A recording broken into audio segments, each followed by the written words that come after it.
Is it a reckoning or retribution? Can it be both? COVID-19 created myriad miseries and harms: deaths, lockdowns, business closures, Zoom classrooms, curtailment of all manner of social activity, censorship, masking, distancing, and across our society, a deepening estrangement from appointed experts. Also, lives were saved. Families were thus kept whole. Vaccines were found rapidly and distributed efficiently through national collaboration. There were all manner of adaptations. Social safety nets were extended. Such is the tangled tale of COVID: successes and failures, preservation and destruction. Scriptwriters obsess over origin stories. There are times when politicians do as well. And that's what today ostensibly was about. A Senate committee led by Kentucky Republican Rand Paul, he is standing by, you see him there, and we'll hear from him in a moment, questioned Dr. Anthony Fauci about COVID, specifically what he knew, what he suspected about its origins, and federal funding on his watch that might have played a role in its creation. That's the origin story, even though another character in that story, the Chinese Communist government that tolerated substandard safety at the Wuhan Institute of Virology, jailed early whistleblowers, and destroyed much of the traceable COVID evidence, was given far less attention. Senator Paul considers Fauci the central figure in what went wrong. Here was part of his opening statement. You did not personally issue every lockdown order, close every school, or impose every mandate. But officials across the country invoked your authority to justify these decisions.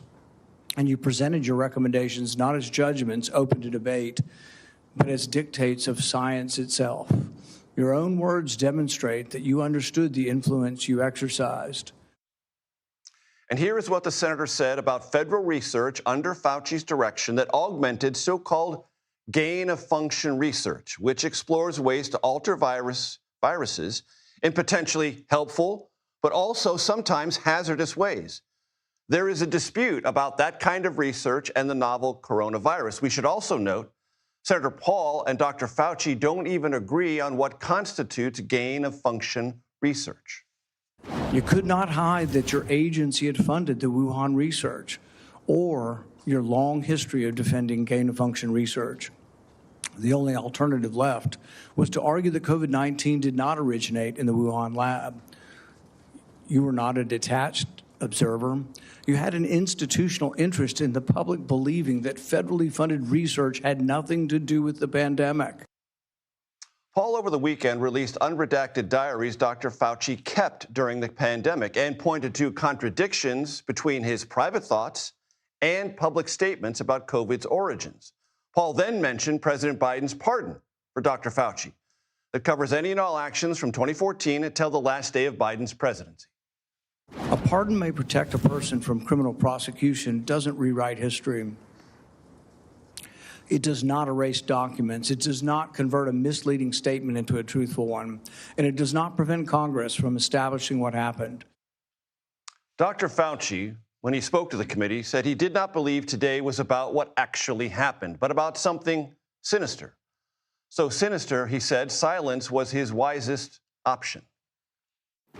However, given Senator Paul's obvious obsession with calling for my prosecution, his repeated slanderous comments about me, and recently his publicly releasing my unredacted personal diary aimed at embarrassing and intimidating me, the only conclusion I can reach is that the sole reason he is calling me before this committee is to get me to say something, anything, that could vindicate his repeated public pledges that I end up, in his words, quote, behind bars.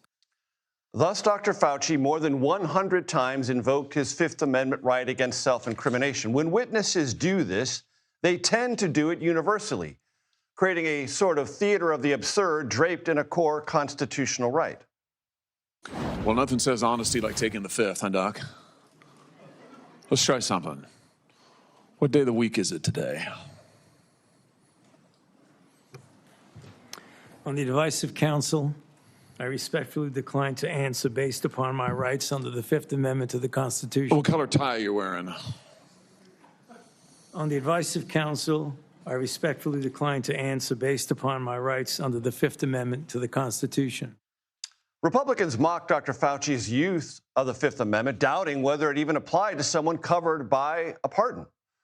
Democrats said this standoff was about something else. Republicans are eager to rebrand you as a villain in order to distract from their own failure to protect Americans from soaring health care costs.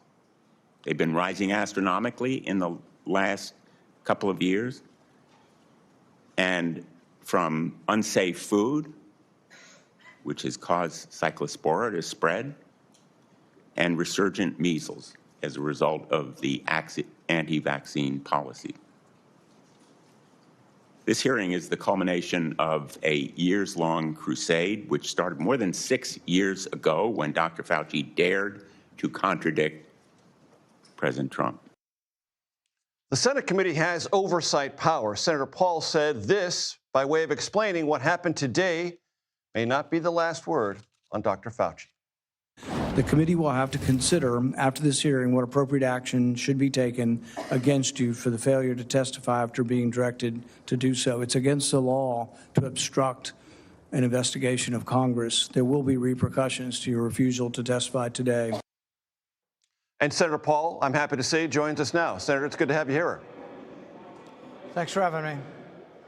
What are the repercussions that Dr. Fauci may face? You know, it's against the law to disrupt or obstruct a congressional investigation. There is a charge that can be voted upon called contempt of Congress. It's a resolution. If it passes, it will be sent to the Department of Justice with the recommendation of prosecuting. There is a legal question that attaches to this. Can the Fifth Amendment be taken, or can you ask for the Fifth Amendment protections when you've already been granted immunity through a pardon? I don't think this has ever been truly and fully adjudicated. There aren't that many people with pardons that have come before a congressional committee and refused to testify, so it's a limited number. But I think there are some precedents, but a court ultimately would have to determine, does the Fifth Amendment apply to someone who already has a pardon? The very last question I asked him was very specific to his pardon. Given the years that you were pardoned for, during that period of time, did you destroy records? And he refused to answer that. And I think he is protected completely. All it takes is an honest answer. Even if he has destroyed records, which we believe he did, his assistant had an email that we put forward that said, hey, Dr. Fauci, congratulations, I deleted tons of your emails over the weekend. So we do believe he destroyed records. That's against the law. And I think that he could have answered that honestly, and he wouldn't have had any problem, no criminality because of his pardon. But in choosing not to answer it, I think it is obstruction of Congress, and I think there is a very real chance that he could be prosecuted for that. Is that what you expected him to do today, Senator Paul? And do you believe that, therefore, re-emphasizes the point you've long made, that there is something disingenuous about Dr. Fauci's engagement with the public on this particular subject? Well, there absolutely is something disingenuous. He's said the opposite privately from publicly. Privately, he found out in January of 2020 that the infection did not start in the wet market from wild animals. The original infection came from people not connected to the wet market. But for 5 years, including on most of the network shows, he has said repeatedly over and over, it came from the wet market. So he said the opposite in public to things he said in private. The virologists that he got together at the end of January in 2020, they all told him it looks like the virus has been manipulated. It has a special cleavage site called a furin cleavage site that doesn't occur in that family of viruses. There is suspicious aspects to this sequence for the virus. And yet publicly, they all circled wagons and a few weeks later produced a paper saying this is not a laboratory construct. Very, very certain language, not conjecture, not possible. They said it was not. About a month later, a group of scientists then said it was all conspiracy theory. I wasn't even involved in the debate. The first year, I was concerned about the virus and what we should do health-wise, but I really wasn't concerned with the origins. But the interesting thing is, They circled the wagons, but all along they were still saying privately, oh my goodness, I think this might have come from the lab. Well, they're publicly saying no way. Why? Because they all were involved with funding it. Primarily, Anthony Fauci approved the funding, not only of this, but for a decade before. The most famous gain-of-function experiment is Ron Fauci out of the Netherlands. The NIAID, Fauci's group, funded it, and they took the bird flu, which has about 50% human mortality, but fortunately doesn't infect humans very well and doesn't go human to human. They said, what if we do 8 mutations and make it aerosolized and spread between humans? That is sort of like a Frankenstein experiment, and much of the scientific world came out and said, oh my goodness, the risks of this outweigh the benefits, except for one prominent person, Anthony Fauci, who said, oh, no, the knowledge we gain definitely outweighs the benefits here, or outweighs the risk. And he was all in for gain of function, not just with COVID. He was all in with gain of function for a decade. So he does bear responsibility here for perhaps the worst medical decision in our history, and that is to fund dangerous research in a less than safe lab in a totalitarian country, creating respiratory viruses that have increased pathogenicity and increased transmissibility. And what do you say, Senator Paul, when I bring up the fact that the Chinese Communist Party did everything it could in the earliest stages of this to deny the ability for you or anyone else to independently understand what the origins were, or who even were patients 1, 2, and 3. Whistleblowers were jailed. Some died in prison. Early patients died in prison. They destroyed all of the wet market evidence. They shut down the lab. Isn't there any culpability that you're concerned about in that direction? Absolutely.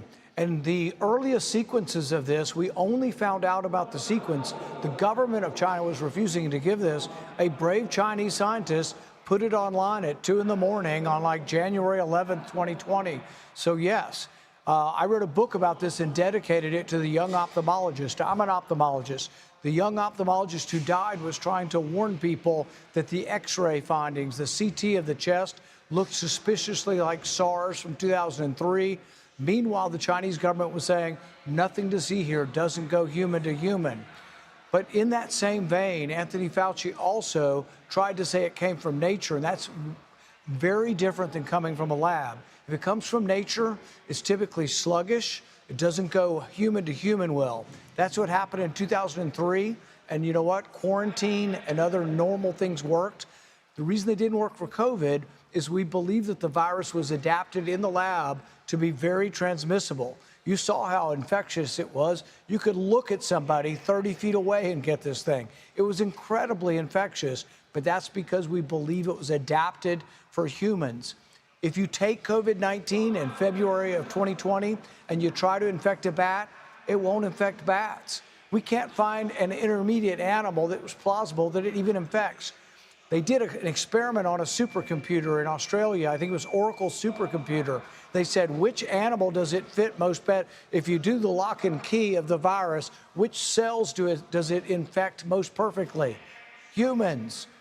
That doesn't sound like an animal virus. That sounds like an animal virus that has been changed into a human virus. So everything points towards humans. So should there be some responsibility for Anthony Fauci, who is an advocate of gain-of-function research, will not tell the truth, and will not admit that it might have happened on his watch at his behest?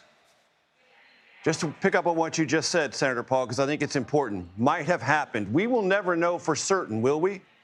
The absolute origin? It's all about sort of estimates. Even the scientists who said it came from nature were still privately, even after they wrote a paper saying it didn't come from the lab, were saying, I'm 30%, uncertain that it might have come from the lab. I'm 50% uncertain. But there's a lot of evidence that points towards it. 80,000 animals were tested in the market, and afterwards, none of them had COVID. They checked antibodies for people who handle the animals, the people that are the butchers in the market. In 2003, when they did this, and the Chinese did the testing, in 2003, they found that the animals had positive virus, a variety of the viruses. They also found that the handlers all had antibodies, a much higher rate than the general population. And then they quarantined But the disease didn't go very fast. In 2002, 2003, only about 8,000 people got it. It had a 10% mortality. 800 people died, but quarantine worked. The reason quarantine didn't work here is this thing had been adapted so that it could be transmitted asymptomatically, which is even the opposite of most flus. One reason flus die out is because people are sick and they stay home. One, everybody gets the flu and they get immunity, but also people that are sick tend not to go out. With COVID, people tend not to be sick, and so it continues to spread. We think that happened in a lab, not naturally. Before I let you go, Senator Paul, and I appreciate your time, you've talked in today's hearing, and many Republicans did, about the importance of transparency, accountability, and the public being capable of handling hard information.